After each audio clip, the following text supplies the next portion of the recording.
Sometimes the truth is stranger than fiction, and today we're going to look at the stories that demonstrate that. But before we get into the story for today, if you're a lover of the strange, dark, and mysterious delivered in story format, then you have come to the right channel, because that's all we do, and we upload 3 or 4 times every week. The story you're about to hear will haunt you in your dreams. It is a story about a farmer's accidental discovery in Indonesia that revealed one of the most twisted serial killer cases in history, and the method he used to kill his victims will make your skin crawl. Coming up in today's story, a mysterious mound that shouldn't exist, a rickshaw ride to nowhere, and a confession so shocking that even hardened detectives couldn't believe what they were hearing. On April 27, 1997, a farmer in Indonesia was walking his livestock through a thick sugarcane field near his house when he tripped on something. After he regained his balance and looked down, he noticed a strange mound of dirt that seemed totally out of place. He wanted to dig it up just out of curiosity, but he wasn't on his property, so instead he walked back to the village and he told the village leader about this strange pile of dirt and suggested he see what's under it. So the village leader and some other men headed back out to the field. They find this dirt pile, and the first thing they do is they poke it with a stick. The stick went right into the pile. It was a soft pile. Worried about what they might find underneath this pile, the men decide to leave it alone and go back to the village and tell authorities about it. But authorities promptly tell them to go back out there and uncover this thing and tell them what they find. So the village leader and some more men head back out to the field and they start digging. And pretty quickly their shovels strike something that's fairly soft inside of this mound. So after delicately removing some more dirt, they discover a woman's face is looking right back at them. It appeared she had been buried up to her neck, and then someone had just thrown dirt on top of her head. At this point, the authorities did come out, and they were able to identify the body as belonging to a 21-year-old local woman named Daiwi. After asking around the village about this girl, the police determined the last time anyone had seen her was 3 days earlier when she had left her house to run an errand. But after that, no one knew what happened to her. Just a few hours after Daiwi's discovery, a 15-year-old rickshaw driver came to the police with additional information. He said 3 days earlier, on the evening of April 24th, the same day that people had seen Daiwi last, she had come to him to ask for a ride.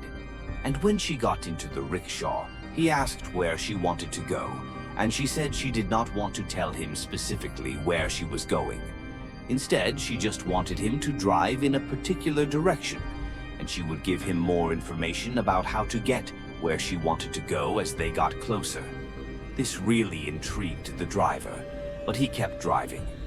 And so after he began going in this direction, he turned to her again and said, "Can you tell me anything more about where we're going?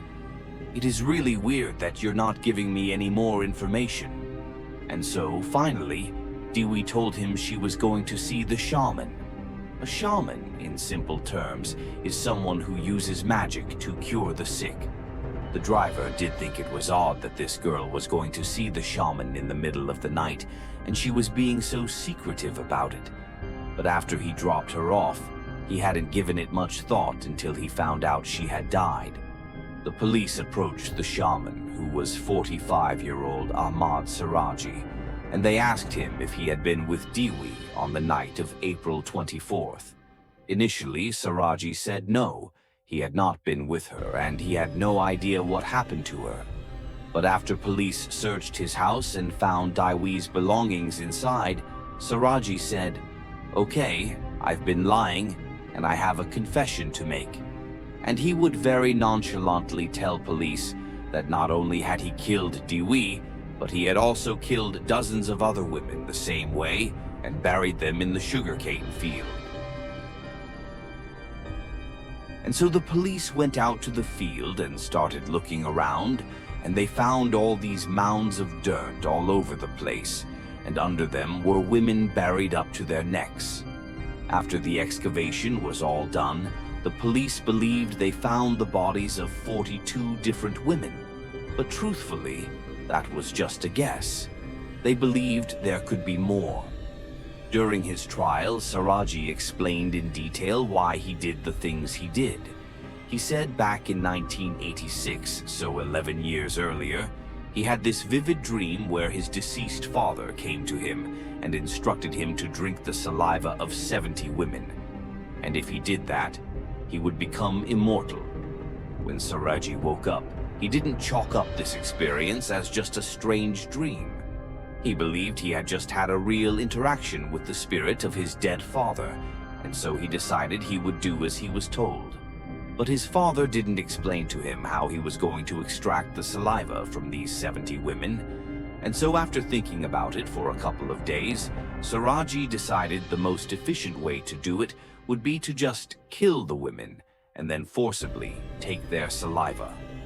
To find his victims, Suradji began telling people in his village that he had supernatural powers and that he was able to grant women specifically everlasting beauty and riches.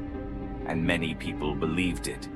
And so, as this rumor spread not only around his village but also to surrounding areas, lots of women heard about it and came to him and requested his services. He would tell them to come back later that night when it was totally dark and to not tell anyone where they were going. Once they arrived, they would come inside of Suradji's house and they would pay him a fee that was roughly equivalent to $300 US. And then he would tell them he needed to perform a ritual to give them their beauty and their riches. And so they would leave his house, they would cut through a cemetery, and they would enter into that sugarcane field, and they would walk for a while until Suradji stopped them. And he would hand the woman a shovel, and he would tell her to dig a hole in the ground, and he would assure her this is part of the ritual. And so he would stand there as she dug the hole until it was about waist deep. And if she was nervous, he would just reassure her again that this is all part of the ritual, that lots of people have done this before, and that it's totally safe. And so she'd get in the hole, and she'd put her hands by her side. Suradji would take the shovel, and he would fill the hole back in until she was completely immobilized. And then, at this point, Suradji would pull out a cable. He would wrap it around their neck, and he would strangle them to death. And then, once they were dead, he would pull their body out of the hole, and then he would forcibly extract their saliva. And then after that, he would take the shovel again and dig the hole a little bit deeper. And he would put their body back inside the hole, making sure their head was still sticking out of the ground.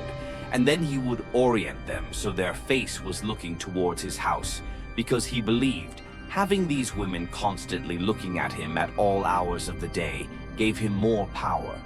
He said, as for Daiwi, when she first came to his house and she had paid that fee, she was worried about leaving and going and doing this ritual.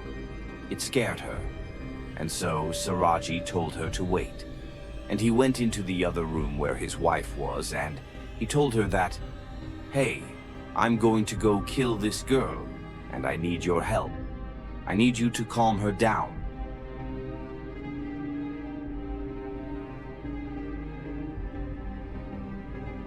And his wife, who had no idea her husband was a mass murderer, just immediately went along with it. She came back into the room, and she assured Dewey that everything was totally fine. They had done this before. It was all going to be perfectly safe. And she even said she would come with them to do this ritual. And so, at this, Dewey was much more calm, and she agreed to go. And so, the trio left the house. They went through the cemetery, out to the field, and then only 2 people came back, and Dewey was not one of them. Suradji was later executed in 2008 by firing squad, and his wife was sentenced to life in prison. This case reminds us that sometimes the most ordinary places hide the darkest secrets. A simple sugarcane field became the graveyard for dozens of women who thought they were seeking beauty and riches, but instead found only death. What do you think? Could you have fallen for Suradji's deception? Let me know in the comments below what you think about this case, and if this story kept you on the edge of your seat, make sure to hit that like button and subscribe for more strange, dark, and mysterious content delivered in story format. Because trust me, we have more stories that will absolutely blow your mind.